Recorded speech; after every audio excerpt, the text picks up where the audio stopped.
Oh, sino naman 'to? Ay, si Jimmy Bontoc pala 'to, nakamukha ko. Magkamukha lang tayo, huwag kang feeling, pero magkaiba tayo ng puso. Siyempre, makukulong yan si Mang Kibuloy. Merong mga nagreklamo at inilalabas na ebidensya. Kaya nga siya nagtago dahil ayaw niyang makulong. Ikaw naman, Jimmy Bontoc, alangan namang makukulong yan si Mang Kibs nang walang reklamo at ebidensya.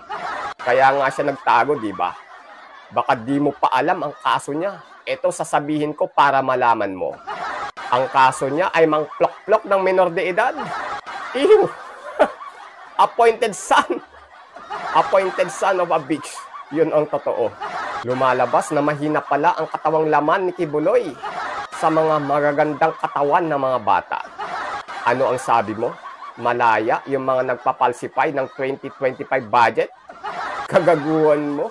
Gawa kayo ng reklamo? Idaan nyo sa proseso.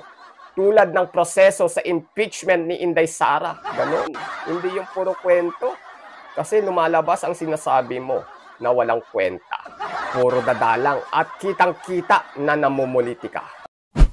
Naimbag na aldayo amin manin mga kabagis! Magandang araw po, Luzon, Visayas at Mindanao!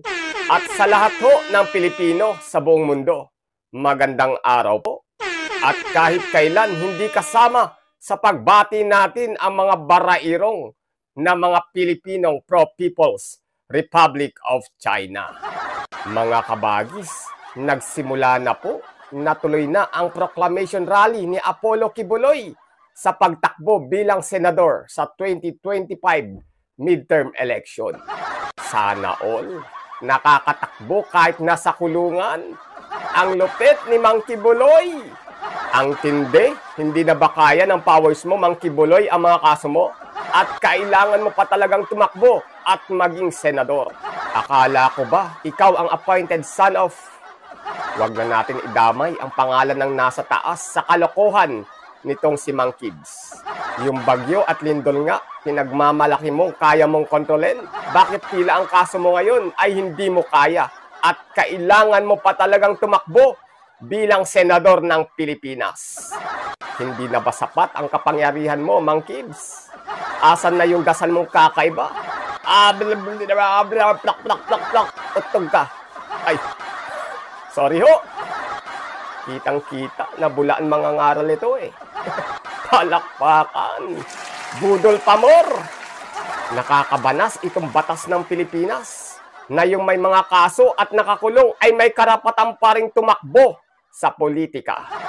Mga kabagis, ang bibigyan natin ngayon ng punto, komentaryo, kritisismo at reaksyon ay ang video ng News 5 Everywhere. Bago po tayo magpatuloy, huwag po niyong kakalimutang i-like ang video ito. Pakipindot na rin po ang follow or subscribe button. On nyo na rin ho ang notification bell at piliin ang all. Pakishare na rin ho itong content na ito para mas marami pang viewers ang maabot ng video ito.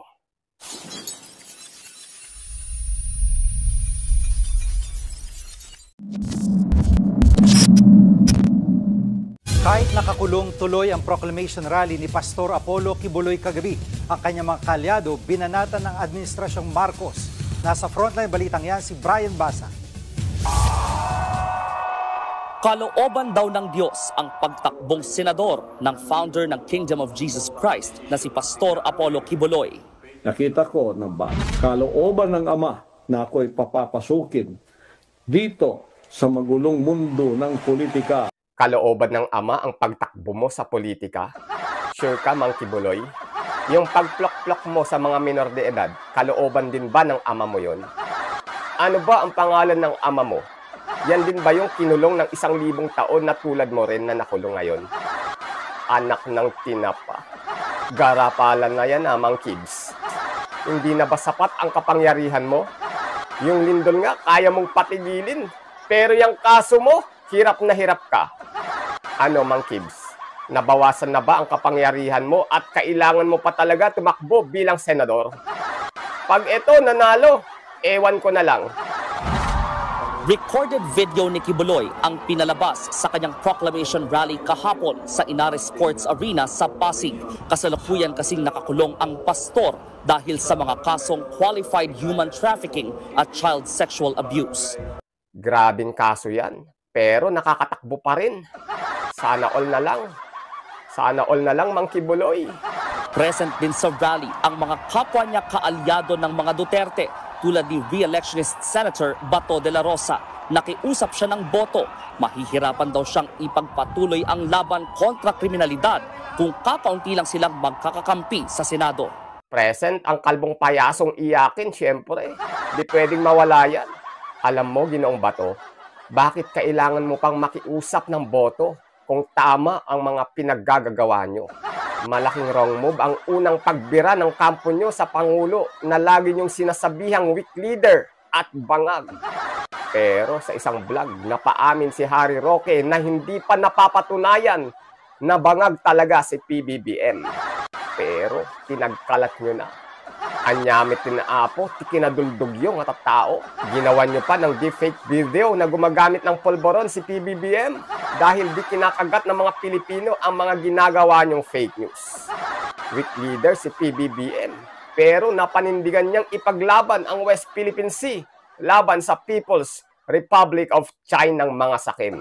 Hindi tulad ng amo mong si Digong na hindi napanindigan na sasakay sa jet ski at magtatarak ng watawat ng Pilipinas sa West Philippine Sea.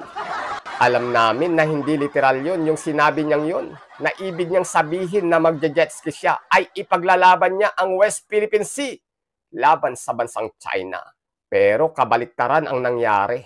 Pinapasok ang napakaraming mga inchik sa Pilipinas.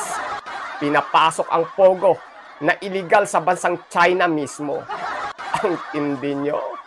Pinabayaan ang mga inchik na salaulain ang mga Pilipino sa West Philippine Sea at dito sa loob mismo ng ating bansa. Tapos sasabihin ng mga mangmang na mga Pilipino na mas tahimik at payapa tayo laban sa mga inchik noong panahon ni Duterte. Paanong hindi magiging payapa ang tingin nyo sa panahon ni Duterte? Wala namang transparent initiative na tulad ngayon sa panahon ni PBBM. Pilit itinatago ni Duterte ang mga nangyayari na kagaguhan ng bansang China sa Pilipinas na bayan ng mga DDS na 2% na lang. Hindi na maitago ang katampalasanan ng bansang China ngayon sa magaling na move ng Pangulong PBBM sa Transparent Initiative. Sa panahon ni Duterte, pilit itinatago ang ginagawang pangangamkam ng China sa mga teritoryo natin. Tapos sasabihin ni Digonyo na China is a friend. Friend your face. Ngayon, ramdam na ni Bato na delikado na ang kanilang lagay sa Senado. Tatatlo na lang silang magkakakampi.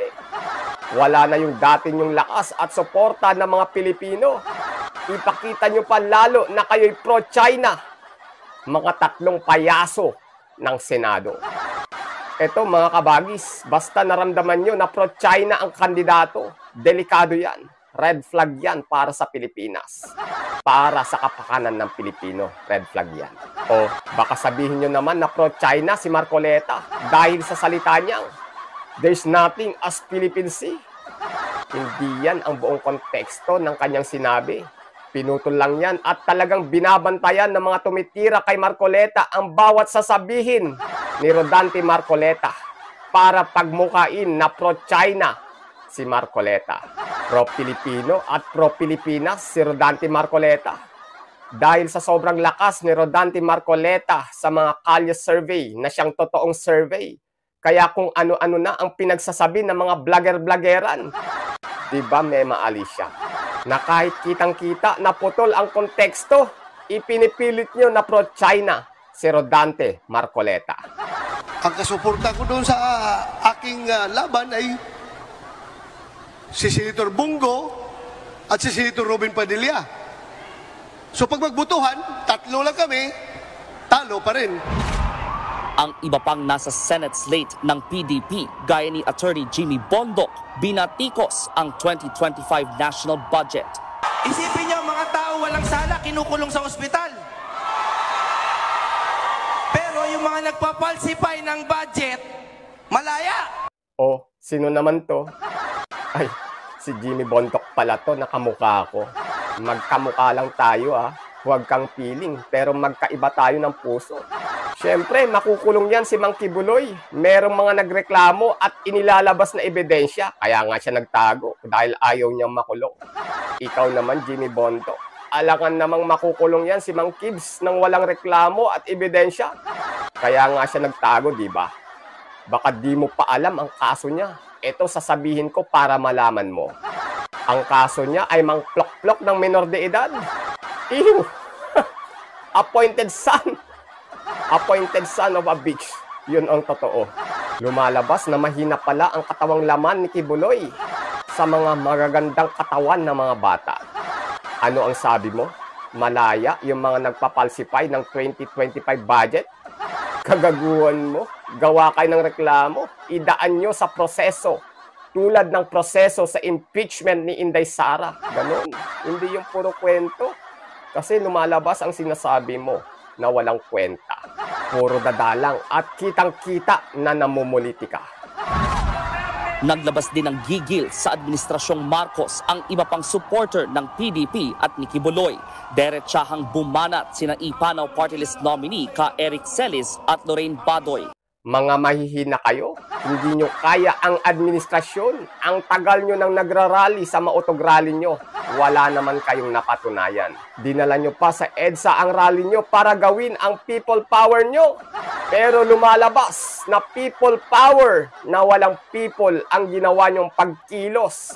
Mga sinto-sinto, hindi kayo mananalo kahit anong gagawin nyo kay PBBM. Bulok at kurakot ang namumuno sa gobyerno. Nabaon sa utang ang bayan, niwan, ngunit ang nagnakaw pa ang nasa Malacanang. We are now a communist state and that this country is being run by the CPP, NPA, NDF and its puppets. Pati si Duterte Youth Party List Chairman Ronald Cardema nanawagang huwag iboto ang mga kongresistang pumirma sa impeachment laban kay Vice President Sara Duterte. Ang Pangulong Duterte lamang at ang Vice President Sara Duterte ang nagpoprotekta sa ating lahat mula sa mga kriminal, dorogista at terorista. Pero sa bansang China, ayaw tayong protektahan ng mga Duterte. Anak ng tinapa. Mga dorogistang maliliit lang pala ang kaya ng mga Duterte. Asa kay dugyot? Ano ba yan? Wala na kayong mauuto, mga tukngol. Basta pro-China, mahihirapan talaga kayo.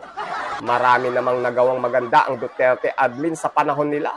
Pero napupulaan sa pagiging garapalang pro-China nga lang. Minsan, parang gusto ko nang maniwala.